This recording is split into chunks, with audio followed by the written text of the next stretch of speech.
നമസ്കാരം, ഞാൻ ഡോക്ടർ അഖിൽ. ഇപ്പോൾ ഞാനിന്ന് പ്രധാനമായിട്ടും നിങ്ങളോട് സംസാരിക്കാൻ ഉദ്ദേശിക്കുന്ന വിഷയം പൈൽസിനെ കുറിച്ചാണ്. അപ്പോൾ പൈൽസ് എന്താണെന്ന് പറഞ്ഞു കഴിഞ്ഞാൽ നമ്മുടെ മലദ്വാരത്തിൻ്റെ സൈഡിൽ കൂടെയുള്ള ഈ വീക്കായിട്ടുള്ള മസിൽസിൻ്റെ ഇടയിൽ കൂടെ നമ്മുടെ രക്തക്കുഴലുകൾ തള്ളി പുറത്തേക്ക് വരുന്ന ഒരു പ്രവണതയാണ് പൈൽസ് എന്ന് പറയുന്നത്. അപ്പോൾ ഇതിൻ്റെ ഒരു പ്രധാനപ്പെട്ട കാരണങ്ങൾ എന്തൊക്കെയാണെന്ന് ചോദിച്ചു കഴിഞ്ഞാൽ നമ്മൾ ഇപ്പോഴത്തെ ഒരു ലൈഫ് സ്റ്റൈൽ പ്രശ്നങ്ങൾ കൊണ്ടാണ്. കാര്യം നമ്മൾ കൂടുതലായിട്ടും നമ്മൾ കഴിക്കുന്ന ആഹാരത്തിലുള്ള ജങ്ക് ഫുഡുകൾ, അതേപോലെ നമ്മൾ ഈ പാക്കറ്റ് ഫുഡ്, അങ്ങനെയുള്ള ഫാസ്റ്റ് ഫുഡൊക്കെ ഒരുപാട് കഴിക്കുന്ന ഒരു കാലഘട്ടമാണ്. അപ്പോൾ അങ്ങനെയുള്ളതുകൊണ്ട് തന്നെ ഇപ്പോഴത്തെ യങ്സ്റ്റേഴ്സിൻ്റെ ഇടയിലും ഈ ഒരു പൈൽസിൻ്റെ പ്രോബ്ലം വളരെ കൂടുതലായിട്ട് കാണുന്നുണ്ട്. സാധാരണഗതിയിൽ പണ്ടൊക്കെ ഒരു 40 വയസ്സിന് ശേഷം അല്ലെങ്കിൽ 50 വയസ്സിന് ശേഷമുള്ള ആൾക്കാർക്കാണ് ഈ പൈൽസിൻ്റെ പ്രശ്നം കണ്ടിരുന്നത്. എന്നാൽ ഇന്ന് വളരെ യങ്ങായിട്ടുള്ള എനിക്ക് 10 വയസ്സുള്ള ഒരു പൈൽസിലുള്ള പേഷ്യൻ്റ് വരെ എൻ്റെ ട്രീറ്റ്മെൻ്റ് ഉണ്ട്. അപ്പോൾ അങ്ങനെ വളരെ യങ് ഏജിൽ തന്നെ പൈൽസിൻ്റെ പ്രോബ്ലം വരുന്നുണ്ട്. അതെന്തുകൊണ്ടാണ് എന്ന് ചോദിച്ചു കഴിഞ്ഞാൽ പ്രധാനമായിട്ടും നമ്മുടെ ലൈഫ് സ്റ്റൈലിലുള്ള ഉണ്ടായ ഒരു മാറ്റം കൊണ്ടാണ്. അപ്പോൾ നമ്മളൊരു ലൈഫ് സ്റ്റൈൽ മോഡിഫിക്കേഷനിലൂടെ നമുക്ക് ഈ പൈൽസിൻ്റെ പ്രോബ്ലം നമുക്ക് മാറ്റാൻ സാധിക്കും എന്നാണ് ഞാൻ ആദ്യമേ നിങ്ങളുടെ അടുത്ത് പറയാനായിട്ട് ഉദ്ദേശിക്കുന്നത്. അപ്പോൾ ഇത് രോഗലക്ഷണങ്ങൾ എന്താണ് എന്ന് നമുക്ക് ശ്രദ്ധിക്കാം. അപ്പോൾ ഇതതിൻ്റെ പ്രധാനപ്പെട്ട രോഗലക്ഷണം. നമ്മുടെ ചില പേഷ്യൻസ് കൊണ്ട് പറയും, ഡോക്ടറെ എനിക്ക് ഈ മോഷൻ പോകുന്ന സമയത്ത് ചെറുതായിട്ട് ബ്ലഡ് കാണുന്നുണ്ട്, ബ്ലീഡിങ് കാണുന്നുണ്ട്. അത് ഈ മോഷൻ പോകുന്നതിന് മുമ്പോ അല്ലെങ്കിൽ ഈ മോഷൻ പോകുന്ന സമയത്തോ അല്ലെങ്കിൽ ഈ മോഷൻ പോയതിന് ശേഷമോ അങ്ങനെ ഒരു ബ്ലഡ് കാണുന്നുണ്ടെങ്കിൽ അത് ഫിഷർ അല്ലെങ്കിൽ ഫിസ്റ്റുല, ഇത് രണ്ടും ആവാനുള്ള സാധ്യതയുണ്ട്. രണ്ടാമത്തെ പ്രധാനപ്പെട്ട ലക്ഷണം എന്ന് പറയുന്നത് നമ്മുടെ ഈ മലം പോകുന്ന ഭാഗത്തുണ്ടാവുന്ന ചൊറിച്ചിൽ, അഥവാ അല്ലെങ്കിൽ അവിടെ എന്തെങ്കിലും ഒരു ചെറിയൊരു ഈർപ്പം പോലെ നനവ് പോലെ കാണുന്ന ഒരവസ്ഥ, ഇതുണ്ടെങ്കിലും നമുക്കതൊരു പൈൽസിൻ്റെ തുടക്കമാവാനുള്ള ഒരു സാധ്യതയുണ്ട്. അതേപോലെ ഈ പൈൽസ് ഉണ്ടാകാനുള്ള പ്രധാനപ്പെട്ട ഒരു കാരണം കോൺസ്റ്റിപ്പേഷനാണ്, അതായത് മലബന്ധം.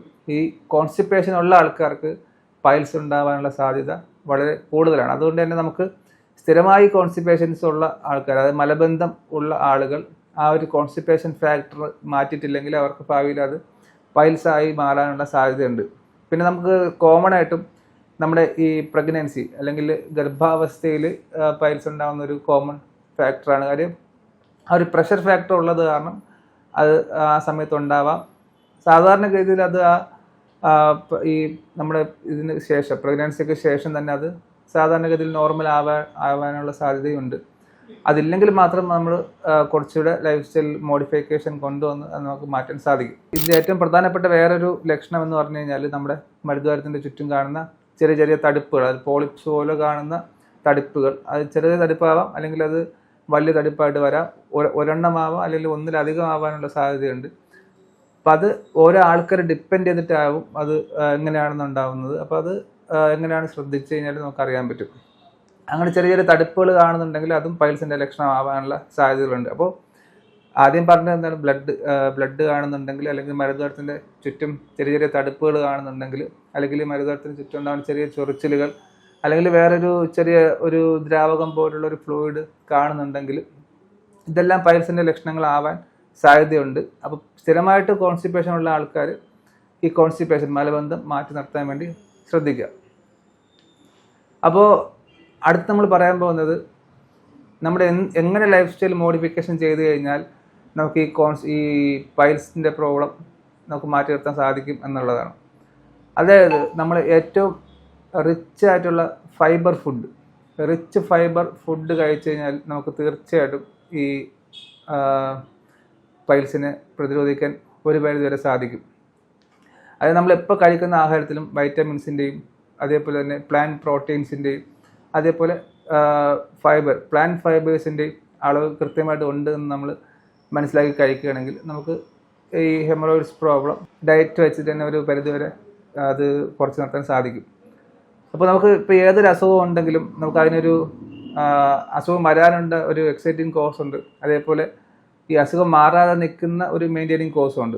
അപ്പോൾ നമ്മൾ ഈ ഫാസ്റ്റ് ഫുഡ് കഴിക്കുന്നതും അല്ലെങ്കിൽ എക്സസൈസ് ചെയ്യാത്തതുമായിട്ടുള്ള ഫാക്ടേഴ്സൊക്കെ നമ്മൾ അസുഖം മാറാതെ നിൽക്കുന്ന ഒരു മെയിൻറ്റെയിനിങ് കോസായിട്ട് കണ്ടിട്ട് ആ മെയിൻറ്റെയിനിങ് കോസിനെ നമ്മൾ മാറ്റി നിർത്തുകയാണെന്നുണ്ടെങ്കിൽ, അതായത് നമ്മൾ ഈ ഒരുപാട് ജങ്ക് ഫുഡും സ്പൈസി എരിവുള്ളതായിട്ടുള്ളതും അല്ലെങ്കിൽ ഒരുപാട് സോൾട്ടി ആയിട്ടുള്ള ഫുഡ്, ഫാസ്റ്റ് ഫുഡ് ഒരുപാട് കഴിക്കുന്നത് കുറച്ചുകൊണ്ട് നമ്മൾ കഴിക്കുന്ന ആഹാരത്തിനകത്ത് കൃത്യമായിട്ടുള്ള പ്ലാന്റ് പ്രോട്ടീൻസും റിച്ച് ഫൈബറും വൈറ്റമിൻസും ഒക്കെ ഉണ്ടെന്ന് ഉറപ്പ് വരുത്തി നമ്മൾ കൃത്യമായിട്ട് ആഹാരം കഴിക്കുകയാണെന്നുണ്ടെങ്കിലും, അതേപോലെ കൃത്യമായിട്ടുള്ള എയറോബിക് എക്സസൈസുകൾ, അതായത് നമ്മുടെ വാക്കിംഗ്, റണ്ണിങ് പോലുള്ള എയറോബിക് എക്സസൈസുകൾ ഒരു പരിധി വരെ ഒരു അരമണിക്കൂർ 1 മണിക്കൂറെങ്കിലും ഒരു ദിവസം പ്രാക്ടീസ് ചെയ്യുന്നുണ്ടെങ്കിലും നമുക്ക് ഈ പൈൽസ് പ്രോബ്ലം മാറ്റി നിർത്താൻ സാധിക്കും. അതേപോലെ സ്ട്രെസ്സും ഇതിനകത്തൊരു പ്രധാനപ്പെട്ട കാരണമായിട്ട് കാണുന്നുണ്ട്.